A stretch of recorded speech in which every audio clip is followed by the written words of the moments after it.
सर्वेभ्यः नमो नमः। अहम मोनिका तालियान। क्षमा कीजिए, आज मेरा कुछ गला ख़राब है क्योंकि सर्दी का मौसम शुरू हो चुका है, लेकिन आपके लिए वीडियो बनानी ज़रूरी थी, इसलिए मैं यह वीडियो बना रही हूँ। आज की वीडियो में हम अपनी रुचिरा, जो हमारी कक्षा 7 की पुस्तिका है, उसके नवम पाठ यानी 9वें पाठ का अभ्यास कार्य करेंगे। इसमें अभ्यास में प्रश्न संख्या 1 है, उच्चारण कुरुत, उच्चारण कीजिए। यहाँ पर जो इन्होंने आपके कुछ पद दिए हुए हैं उनका आपको उच्चारण करना है। इन सभी का उच्चारण आप मेरे उच्चारण करने के बाद करेंगे।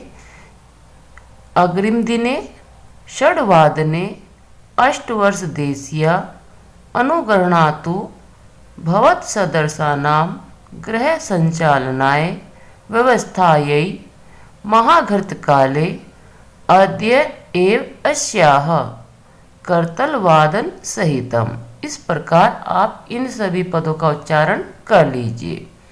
प्रश्न संख्या 2 है, एक पदेन उत्तराणि लिखत, एक पद में उत्तर लिखिए।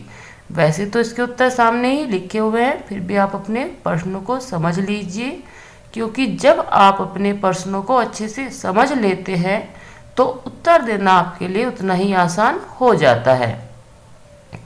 कावला गिरजायाः गृह सेविकायाः नाम किम आसीत। यहाँ पर नाम पूछा गया है विशेष रूप से, लेकिन जो आपका प्रश्नवाचक पद है वह आपका किम है। केवल नाम मुख्य है, इसलिए मैंने इसको अंडरलाइन किया है। यहाँ पर बताया गया है कि गिरजा की जो घर की नौकरानी थी उसका नाम क्या था। इसका उत्तर है दर्शना। खावाले में दर्शनायाः पुत्री कति वर्षीया आसीत, दर्शना की पुत्री कितने वर्ष की थी। इसका उत्तर है 8 वर्षीया। अद्यतवे शिक्षा अस्माकं कीदृशः अधिकारः, अद्यतवे यानी आजकल शिक्षा हमारा कैसा अधिकार है। इसका उत्तर है मौलिकः यानी मौलिक अधिकार है। दर्शनायाः पुत्री कथम नर्त्यति, दर्शना की पुत्री कैसे नाचती है। आप अपने पाठ को पहले ही समझ चुके हैं। अंत में जो दर्शना की पुत्री थी वह मैं भी विद्यालय जाऊंगी, मैं भी पढ़ूंगी, इस प्रकार कह के करतल वादन सहितम यानी ताली बजाते हुए नाचती है। इस प्रकार आपके यह सभी एक पदेन वाले उत्तर हो जाएंगे। प्रश्न संख्या 3 है, पूर्ण वाक्य उत्तर, पूरे वाक्यों में उत्तर दीजिए। वैसे तो आपके पूरे वाक्य में उत्तर आप देना जानते ही हैं, लेकिन यहाँ पर स्पेस कम था तो मैंने आपके पूर्ण वाक्य में उत्तर सम्यक रूप से ना लिखकर केवल संकेत रूप में यहीं पर लिख दिए हैं। उनको आप पूर्ण रूप से कैसे लिखेंगे यह भी हम यहीं पर समझेंगे। पहले अपने प्रश्न को देख लीजिए। 8 वर्षदेशीया दर्शनायाः पुत्री किम समर्था आसीत। हिंदी होगी 8 वर्षीय लगभग जो दर्शना की पुत्री थी वह क्या करने में समर्थ थी। तो जो आपका किम प्रश्नवाचक पद है उसके स्थान पर आप अपना उत्तर लिखेंगे, शेष पदों को उसी प्रकार लिख लेंगे। तो आपके इस वाले प्रश्न का उत्तर बनेगा 8 वर्षदेशीया दर्शनायाः पुत्री गृहस्य संपूर्णम कार्यम कर्तुम समर्था आसीत, यानी लगभग 8 वर्ष की जो दर्शना की पुत्री है वह घर का संपूर्ण कार्य करने में समर्थ थी। इस प्रकार ये आपका पूर्ण वाक्य में उत्तर हो जाएगा। केवल किम के स्थान पर जो मैंने यहाँ पर आपका उत्तर लिखा है उसको आपको ऐड करना है। से सभी जो आपके पद हैं उनको आप एज इट इज लिख लेंगे। दर्शना कति ग्रहणानाम कार्यम करोति सम, दर्शना कितने घरों का कार्य करती थी। यहाँ पर कति जो आपका प्रश्नवाचक पद है उसके स्थान पर आप पंच षड ग्रहणानाम यह लिखेंगे और आपका पूर्ण वाक्य में उत्तर हो जाएगा दर्शना पंच षड ग्रहणानाम कार्यम करोति सम। यहाँ पर ग्रहणाम दोबारा लिखा हुआ है, उसको लिखने की आपको आवश्यकता नहीं है क्योंकि ग्रहणाम हमने यहीं पर ऐड कर दिया है। अगला प्रश्न है, मालिनी स्वप्रतिवेशिनी प्रति किम कथयति, मालिनी अपनी पड़ोसन को क्या कहती है। इसका उत्तर जो आपका किम प्रश्नवाचक है उसको तो आप पहले से ही कट कर देंगे और उत्तर आपको इसके आगे लिखना है। आप इसको दोबारा ध्यान से सुन लीजिए कैसे आपको करना है। जैसे मालिनी स्वप्रतिवेशिनीं प्रति कथयति, इतना लिखने के बाद आप आगे उत्तर लिखेंगे कामपि महिलां कार्यार्थम जानसी तर्हि प्रेष्य, यानी काम वाली कोई महिला को जानती हो तो भेज देना। इस प्रकार आपके गाँव वाले प्रश्न का उत्तर हो जाएगा। अद्यतवे छात्राः विद्यालये किं किं निःशुल्कं प्राप्नुवन्ति। अद्यतवे यानी आजकल छात्राः यानी सभी छात्र विद्यालय में क्या क्या निःशुल्क यानी बिना धन दिए हुए प्राप्नुवन्ति प्राप्त करते हैं। कहने का अर्थ है कि आज जो हमारा शिक्षा मौलिक अधिकार है उसके अनुसार सभी छात्र विद्यालय में बिना शुल्क दिए क्या क्या प्राप्त करते हैं। इसका उत्तर आप जानते हैं। जो आपके किम प्रश्नवाचक आपके पद हैं उनको आप वहाँ से हटाने के बाद केवल अपने उत्तर को यहाँ पर ऐड करेंगे। शेष शब्द आपके उसी प्रकार आपको लिखने हैं। अद्यतवे छात्राः विद्यालये शिक्षां गणवेशं पुस्तकानि स्यूतं पात्राणं मध्याह्न भोजनम, यहाँ पर भोजनम लिखा हुआ है, मध्याह्न भी आप चाहे तो ऐड कर सकते हैं।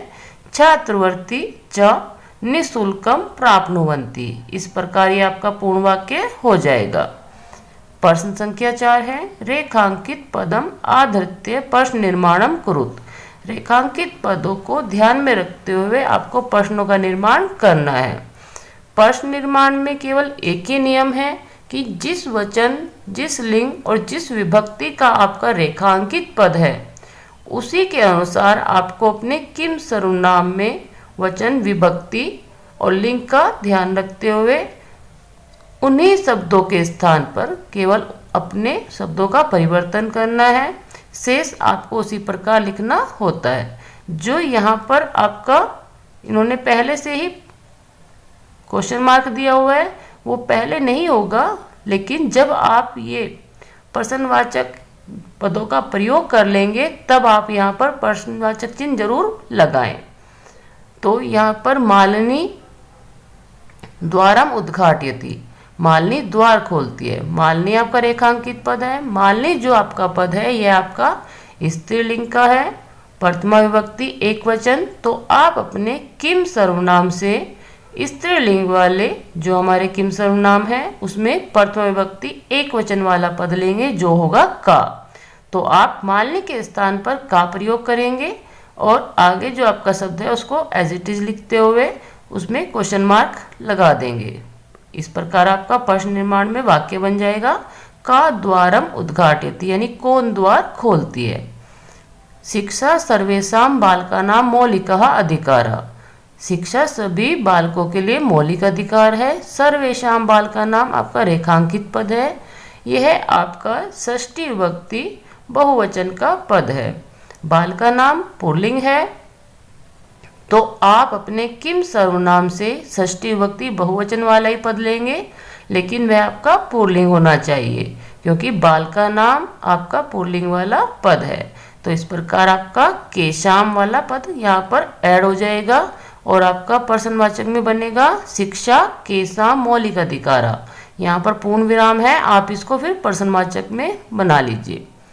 दर्शना आश्चर्येन मालिनीं पश्यति, दर्शना आश्चर्य से मालिनी को देखती है। मालिनीं जो आपका रेखांकित पद है यह द्वितीय विभक्ति एक वचन का पद है और स्त्रीलिंग का पद है। तो किम सर्वनाम से द्वितीय विभक्ति एक वचन और स्त्रीलिंग वाला ही पद आपको लेना है जो है काम। आपका वाक्य हो जाएगा दर्शना आश्चर्येन काम पश्यति, यानी दर्शना आश्चर्य से किसको देखती है। दर्शना तस्याः पुत्री च मिलित्वा परिवारस्य भरण पोषणं कुरुतः सम, यहाँ पर परिवारस्य यानी परिवार का यह आपका रेखांकित पद है। जो आपका परिवारस्य पद है यह आपका षष्ठी विभक्ति एक वचन का पद है। तो आप अपने किम सर्वनाम से षष्ठी विभक्ति एक वचन वाला ही पद लेंगे। यह आपका परिवारः, यदि हम इसको पुल्लिंग करते हैं तो परिवारः, और परिवारम भी यदि हम इसको नपुंसक लिंग में मानते हैं तो भी आपका नपुंसक लिंग और पुल्लिंग तृतीय विभक्ति से सप्तमी विभक्ति तक एक समान होते हैं, तो उसके अनुसार भी आपका यहाँ पर कस्य ही होगा। इस प्रकार आपका प्रश्नवाचक वाला पद हो जाएगा कस्य, और आप परिवारस्य के स्थान पर कस्य लिखते हुए वाक्य पूर्ण कर लेंगे।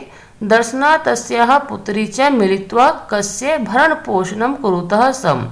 दर्शना उसकी पुत्री, जो आपका चा है इसको हम पहले ले लेते हैं क्योंकि यह आपका अव्यय है और इसका अर्थ हमेशा पहले ही प्रयोग होता है। दर्शना और उसकी पुत्री मिलकर किसका भरण पोषण करते थे।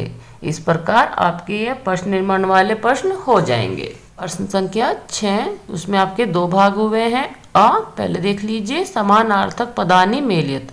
समानार्थक यानी जो समान अर्थ वाले हैं उन्हीं पदों को आपको मेल करना है। जैसे आश्चर्येन, इसका मेल होगा विस्मयेन। उल्लासेन, इसका मेल है प्रसन्नतया। परिवारस्य, कुटुंबस्य।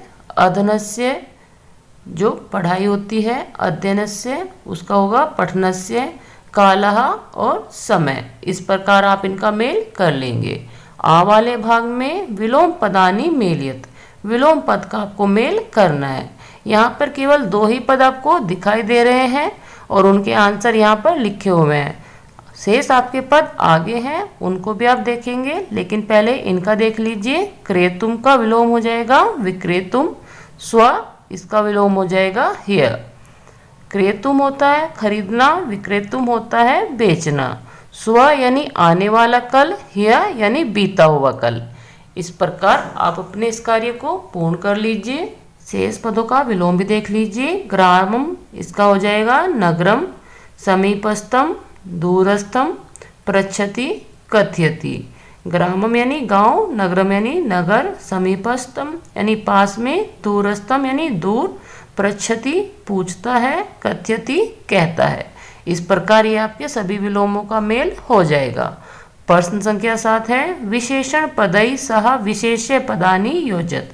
विशेषण का विशेष्य के साथ आपको मेल करना है। इसको आप थोड़ा ध्यान से करेंगे, जैसे मैं आपको बता रही हूँ उसको उसी प्रकार आपको करना है।